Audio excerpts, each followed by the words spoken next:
महाराष्ट्र के सांगली में कांग्रेस को लगा झटका।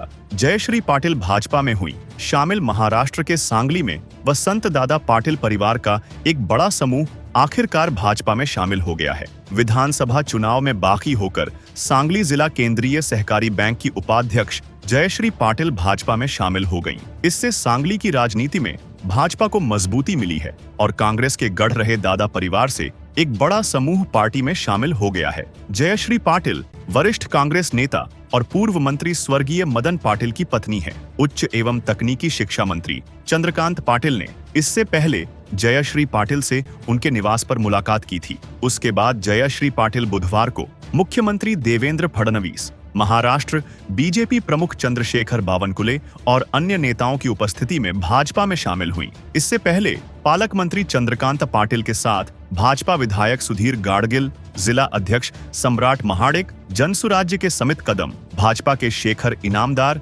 सीबी पाटिल व अन्य नेता जयश्री पाटिल के निवास पर पहुंचे। स्थानीय निकाय चुनाव से पहले मदन पाटिल गुट को भाजपा के साथ लाने के लिए भाजपा के राज्य स्तरीय नेताओं ने जयश्री पाटिल से संपर्क किया था। विधानसभा चुनाव में बगावत। जयश्री पाटिल को विधानसभा चुनाव में टिकट नहीं दिया गया था। उन्होंने बगावत करते हुए निर्दलीय चुनाव लड़ा था। इसके बाद कांग्रेस ने उन्हें निलंबित कर दिया था। इसके बाद उन्होंने अलग राजनीतिक राह अपनाने का फैसला किया। कुछ दिन पहले उन्होंने कार्यकर्ताओं की राय मांगी थी। उन्हें भाजपा और एनसीपी से ऑफर मिले थे। आखिरकार उन्होंने भाजपा में शामिल होने का फैसला किया। सांगली विधानसभा क्षेत्र में कांग्रेस ने अब तक 16 चुनाव जीते हैं। इनमें से 5 चुनाव वसंत दादा पाटिल की मदद से जीते। 1980 में इंदिरा गांधी के आग्रह पर वसंत दादा पाटिल ने खुद चुनाव लड़ा था। उसके बाद वसंत दादा पाटिल के परिवार के सदस्यों ने लगातार 10 चुनाव लड़े और जीते। वसंत दादा पाटिल के साथ साथ शालिनी ताई पाटिल, प्रकाश बापू Patil,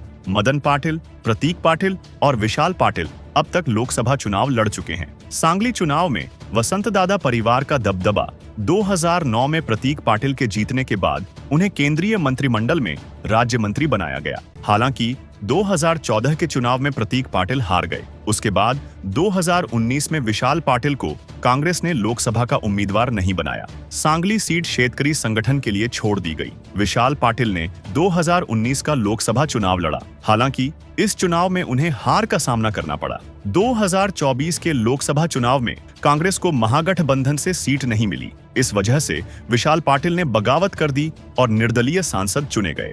Subscribe now and press the bell icon. Never miss an update.